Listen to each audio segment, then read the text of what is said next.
Hello बच्चों, नमस्कार। आज की क्लास में हम लोग पढ़ेंगे आपके क्लास 9th के क्षितिज बुक के चैप्टर 14 चंद्रघना से लौटती बेर के आगे की काव्यांश को। हम लोगों ने पिछली वीडियो में कुछ काव्यांश पढ़ लिए हैं। आज अगला काव्यांश देखते हैं। एक चांदी का बड़ा सा गोल खंभा आंखों को है चमकाता, है कई पत्थर किनारे पी रहे चुपचाप पानी, प्यास जाने कब बुझेगी, चुप खड़ा बगुला डुबाए टांग जल में, देखते ही मीन चल चल चंचल ध्यान निद्र त्यागता है।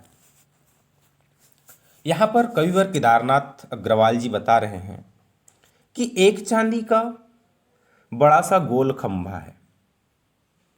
अब चांदी का गोल खंभा का मतलब यहाँ पर है जो तालाब की पानी है। लास्ट काव्यांश में पढ़े हैं कि वो तालाब की सुंदरता का बखान कर रहे हैं, है ना, तालाब की सुंदरता का वर्णन कर रहे हैं। तो उसी को आगे बढ़ाते हुए बोल रहे हैं कि एक चांदी का बड़ा सा गोल खंभा तालाब में जब सूर्य की किरणें पड़ रही है तो वो चांदी के समान चमक रही है, बहुत ज़्यादा चमकदार प्रतीत हो रही है। और वो क्या लग रहा है, बड़ा सा गोल खंभा। ऐसा लग रहा है कि कोई चांदी का बड़ा सा गोल खंभा, एक कॉलम, उसमें चांदी का कॉलम वहाँ पर तालाब में लगा दिया गया हो, ऐसा लग रहा है। जब सूर्य की किरणें तालाब के पानी पर पड़ रही है तब बहुत ज़्यादा चमकदार लग रही है, आँखों को है चमकाता। और वो आँखों में बहुत ज़्यादा चमक रही है, उसको देखने में थोड़े दिक्कत हो रही है कवि को, बहुत ज़्यादा चमकदार है वो। ठीक है कई पत्थर किनारे पी रहे चुपचाप पानी, प्यास जाने कब बुझेगी। और कवि बता रहे हैं कि जो तालाब के किनारे में कई पत्थर पड़े हुए हैं, पत्थर पड़े हुए हैं, आप लोग देखे होंगे तालाबों के किनारे में या फिर कहीं कहीं पर सीढ़ी नहीं बना हुआ रहता है, तो वहाँ कुछ लोग जो है तालाब में पत्थर रख दिए रहते हैं। तो उसी को बता रहे हैं कि है कई पत्थर किनारे, तालाब के किनारे में कई पत्थर पड़े हुए हैं और पी रहे चुपचाप पानी। ऐसा लग रहा है कि वो पानी, तालाब के पानी को पी रहे हैं। वो पानी में आधा डूबा हुआ रहता है, आधा ऊपर भाग में रहता है, आधा डूबा हुआ रहता है ना। कई लोग नहाने के लिए वहाँ रख दिए रहते हैं। तो वो ऐसा लग रहा है, वो पत्थर ऐसे लग रहा है जैसे वो तालाब का पानी पी रहा हो, प्यास जाने कब बुझेगी। और वो हमेशा उसमें डूबे ही रहती है। इस कारण से कवि कह रहे हैं कि इस पत्थर की प्यास कब बुझेगी और ये कब यहाँ से हटेंगे, इस प्रकार से अपनी कल्पना कर रहे हैं। चुप खड़ा बगुला डुबाए टांग में, देखते ही मीन चंचल ध्यान निद्र त्यागता है। और वहीं पर तालाब में, तालाब के किनारे में एक बगुला, सफ़ेद रंग की पक्षी है बगुला। पिछले क्लास में आप लोग पढ़े हो, इसको देखे भी हो। तो बगुला क्या करती है, वहाँ पर चुप खड़ा रहती है, वहाँ डुबाए टांग जल में, वहाँ पर अपनी टांगों को डुबा करके चुपचाप वहाँ पर वो खड़ी रहती है। किस लिए खड़ी रहती है? मछली खाने के लिए। देखते ही मीन चंचल, मीन मतलब होता है मछली, और चंचल, चंचल इसलिए कहा गया क्योंकि मछली हमेशा इधर उधर मूव करते रहती है, इसलिए इसको चंचल कहा गया है मछली को। ध्यान निद्र त्यागता है, और जैसे ही वो मछली को देखती है, जो बगुला है, बगुला पक्षी मछली को देखती है, तुरंत अपनी ध्यान निद्रा को वो त्याग देती है। जैसे कोई तपस्या में बैठा हो और अपना तपस्या तोड़ देता है, अपना तपस्या भंग कर देता है, वैसे उसी प्रकार से एकदम से एक टक लगा करके वो बगुला है वो देखते रहती है कि कब मछली आएगी और मैं उसको तुरंत खा जाऊं।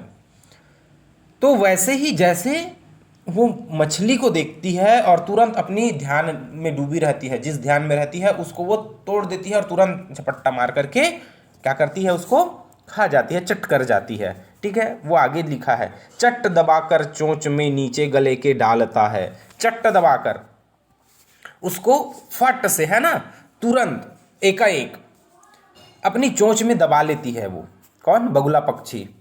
नीचे गले के डालता है मतलब वो अपने गले के नीचे डालता है, मतलब खा जाता है, उनको खा जाती है। ठीक है। एक काले माथ वाली चतुर चिड़िया, श्वेत पंखों के झपाटे मार फौरन टूट पड़ती है भरे जल के हृदय पर। और वहीं पर तालाब के किनारे पर एक काले माथ वाली, माथ मतलब मस्तक, सिर, ठीक है, वाली चतुर चिड़िया, एक और चिड़िया रहती है वहीं पर। श्वेत पंखों के झपाटे मार फौरन, जिनके माथ जो है, मस्तक जो है काले हैं, पंख श्वेत है मतलब सफ़ेद है। ठीक है, ये जो पक्षी है वो वहीं पर वो भी मंडराते रहती है। जो काले माथ और सफ़ेद पंख वाली जो चतुर चिड़िया है वो वहीं पर मंडराते रहती है, तालाब के आसपास में घूमते रहती है। और जैसे ही वो मछली देखती है तुरंत झपट्टा मारती है। वहाँ पर झपाटे का मतलब वो झपट्टा मारती है, फौरन, फौरन मतलब तुरंत। टूट पड़ती है भरे जल के हृदय पर, और उस भरे जल पर, उस तालाब पर जहाँ पर पानी भरा हुआ है वहाँ वो टूट पड़ती है, मतलब वहाँ एकदम तेजी से चली जाती है। और क्या करती है, एक उजली चटुल मछली, उजली मतलब वो सफ़ेद कलर की मछली, चटुल मतलब चतुर मछली को, चतुर यहाँ पर इसलिए कहा गया है, वो इधर उधर मूव करती रहती है, कभी इधर कभी उधर। इससे पहले काव्यांश में देखते ही मीन चंचल, चंचल कहा गया था मछली को, यहाँ तो वैसे ही वो जो सफ़ेद मछली है, चटुल मछली, उसको चोंच पीली में दबाकर, वो पक्षी का जो चोंच है वो पीले कलर का है, येलो कलर का है। ठीक है, उसका माथ कैसा है, काले कलर का है, पंख कैसा है, सफ़ेद कलर का है, और उनका चोंच कौन सा कलर का है, पीले कलर का। तो ये पक्षी तुरंत बहुत तेज गति से आती है और तेज गति से उस पानी में, तालाब की पानी में झपट्टे मारती है और उजली मछली को क्या करती है, पकड़ करके ले जाती है। चोंच पीली में दबाकर दूर उड़ती है गगन में, गगन मतलब आसमान, आकाश में। और जैसे ही वो अपने चोंच में उसको पकड़ती है और पकड़ करके तुरंत वो चली जाती है, कहाँ, आसमान में उड़ने, उसको खाने के लिए चली जाती है, और वो उड़ते उड़ते उसको खा लेती है। और यहीं से भूमि ऊंची है जहाँ से रेल की पटरी गई है, ट्रेन का टाइम नहीं है। औ मतलब और, यहीं से, और वही कवि बता रहे हैं कि वहीं पास में ही क्या है, ऊंचा जमीन है, ऊंची जमीन है ना। जहाँ से रेल की पटरी गई, वहीं से रेल की पटरी गई है, लेकिन अभी ट्रेन का टाइम नहीं हुआ है, अभी ट्रेन आने वाला नहीं है। ठीक है, तो क्या बता रहे हैं, आगे देखते हैं। जाना नहीं है, बता रहे हैं कि ट्रेन का टाइम नहीं है, मुझको जाना नहीं है, मुझको कहीं भी जाना नहीं है। इस प्रकार से कवि बता रहे हैं, मैं यहाँ पर स्वच्छंद हूं, मुझको कहीं पर भी जाना नहीं है। स्वच्छंद का मतलब मैं स्वतंत्र हूं, है ना। एक लाइन यहाँ पर कट गया है, मैं यहाँ स्वच्छंद हूँ, वो लाइन। ठीक है, तो वो कवि बता रहा है कि मैं यहाँ पर स्वच्छंद हूँ, कोई ट्रेन का टाइम नहीं है, मुझको कहीं आना जाना भी नहीं है। इस प्रकार से कवि बता रहे हैं। ठीक है, तो फिर आगे बताते हैं, चित्रकूट की अनगढ़ चौड़ी कम ऊंची ऊंची पहाड़ियाँ। और फिर अब एक अलग जगह की, उसी पास के एक स्थान की वर्णन कर रहे हैं। यहाँ पर कवि कहते हैं कि चित्र की अनगढ़ चौड़ी कम ऊंची ऊंची पहाड़ियाँ, वो बता रहे हैं कि चित्रकूट की जो चौड़ी चौड़ी, जो अनगढ़ चौड़ी है ना, कम ऊंची पहाड़ियाँ वो भी वहीं पर पास में है, दूर दिशाओं तक फैली है, बहुत दूर दूर तक वो फैली हुई है। बांझ भूमि पर इधर इधर रीवा के पेड़ कांटेदार कुरूप खड़े हैं। और बता रहे हैं कि बांझ भूमि पर, बांझ भूमि, बांझ का मतलब होता है जो उपजाऊ नहीं होता है, उसको बोला जाता है, जहाँ उपज नहीं होती है ना, बांझ भूमि उसको बोला जाता है। बांझ भूमि पर इधर उधर रीवा के पेड़ कांटेदार कुरूप खड़े हैं, वहाँ पर कोई और दूसरा पेड़ उगता नहीं है, रीवा के पेड़ उगते हैं। रीवा एक कटीला पेड़ होता है, उसको रीवा बोलते हैं। ठीक है ना, कांटेदार होता है वो पेड़ जो है, तो वहाँ पर दूसरा पेड़ नहीं उगता, इसके लिए उसको बोला है बांझ भूमि, जहाँ पर कोई उपजाऊ नहीं है, वो भूमि जो है उपजाऊ नहीं होती है, उसको बांझ भूमि बोला जाता है ना। तो वहीं पर क्या उगा हुआ है, रीवा के पेड़ उगे हैं, कांटेदार कुरूप खड़े हैं। और ये कुरूप हैं, ये अच्छे दिखाई नहीं दे रहे हैं, ये अच्छे नहीं होते, ये कांटेदार होते हैं, कुरूप होते हैं। ठीक है, उसका रूप अच्छा नहीं होता, कुरूप, है ना। सुन पड़ता है मीठा मीठा रस टपकाता, सुग्गे का स्वर टें टें टें टें सुन पड़ता है। और कवि बता रहे हैं कि वहीं पर मुझको किसकी स्वर सुनाई दे रही है, सुग्गे, सुग्गे मतलब होता है तोता, तोता का स्वर सुनाई दे रहा है। और क्या बता रहे हैं वहाँ पर, मीठा मीठा रस टपकाता, उसका जो आवाज़ है वो बहुत ज़्यादा मीठा है और मेरे को वो सुनाई दे रहा है। कैसा, टे टे टे टे, जो तोता का आवाज़ है वो मेरे को सुनाई दे रहा है। और क्या होता है, फिर आगे बता रहे हैं, सुन पड़ता है वनस्थली का हृदय चीरता, सुन पड़ता है वनस्थली का हृदय चीरता, उठता गिरता सारस का सर टीरटों टीरटों, मन होता है उड़ जाऊं मैं पर फैलाए सारस के संग, जहां जुगल जुगल जोड़ी रहती है हरे खेत में, सच्ची प्रेम कहानी सुन लूं चुप्पे चुप्पे। कवि बता रहे हैं कि और मेरे को क्या सुनाई पड़ती है, सुन पड़ता है वनस्थली का हृदय चीरता, उठता गिरता सारस का स्वर, और वहीं पर उनको सारस पक्षी का स्वर भी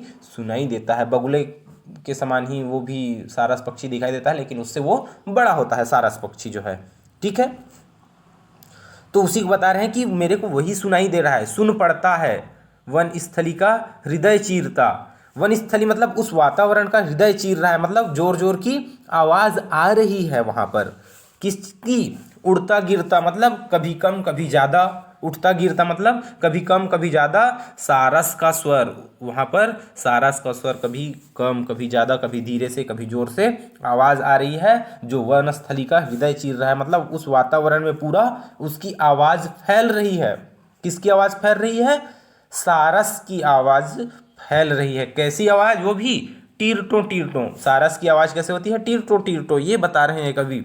फिर आगे कहते हैं कि मन होता है उड़ जाऊं मैं पर फैलाए सारस के संग। कवि बता रहे हैं कि मेरा इच्छा होता है, मेरा मन होता है कि मैं भी पर फैलाए, पर मतलब होता है पंख, मैं भी पंख फैला लूं और उस सारस पक्षी के संग में उड़ जाऊं, ऐसा मुझको लगता है। उड़ जाऊं पर फैलाए सारस के संग, उस सारस पक्षी के साथ मैं उड़ जाऊं ऐसा मुझको लगता है। जहां जुगुल जोड़ी रहती है हरे खेत में, जुगुल मतलब कपल बोलते हैं ना, कपल मतलब वहां पर पति पत्नी, जहां पर ये इन पक्षियों की पति पत्नी, पक्षी जो है पति पत्नी रहते हैं, जहां पर इनकी जोड़ी रहती है, वहीं पर मैं भी उड़ जाऊं और वहां जाकर के क्या देखूं? हरे खेत में सच्ची प्रेम कहानी सुन लूं चुप्पे चुप्पे। और इन पक्षियों की जो प्रेम कहानी है उसको मैं चुप्पे चुप्पे मतलब चुपके से सुन लूं, ऐसा मेरा भी मन हो रहा है। मेरा मन हो रहा है कि मैं अपनी पंख फैला करके इस सारस पक्षी के साथ उड़ जाऊं और वहां चला जाऊं जहां पर ये इनकी जोड़ी रहती है, सारा पक्षी की जोड़ी रहती है, वहीं पर मैं उसी खेत में मैं चला जाऊं और इनकी जो प्रेम कहानी है उसको मैं चुपके से देखूं, ऐसा मेरा मन हो रहा है। ठीक है, उम्मीद करता हूं कि यह चैप्टर आपके समझ में आई होगी। Thank you.